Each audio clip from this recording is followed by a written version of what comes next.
Sheena Hardin n'emmène pas large face à ce juge de Cleveland, État de l'Ohio. Son délit a été filmé sur un téléphone portable.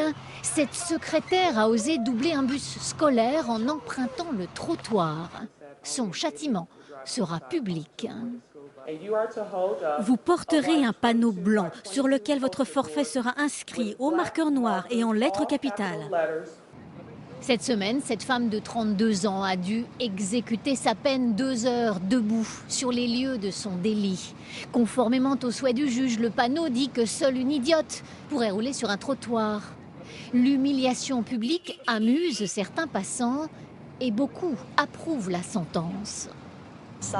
Le trottoir, c'est fait pour les piétons, pas pour les voitures. C'est pas bien ce qu'elle a fait. Et quand elle pose le panneau quelques instants pour pianoter sur son téléphone ou fumer, il y a des mécontents. Elle lâche son panneau, elle s'appuie dessus. Moi j'aurais mis un garde à côté d'elle pour être sûr qu'elle fasse bien ce qu'on lui a demandé. Et puis pas d'écouteurs dans les oreilles, pas de cigarettes. La jeune femme se cache parfois derrière son panneau et tente vainement d'échapper aux questions des journalistes. Je vais juste exécuter ma peine et retrouver ma vie normale et vous devriez tous en faire autant.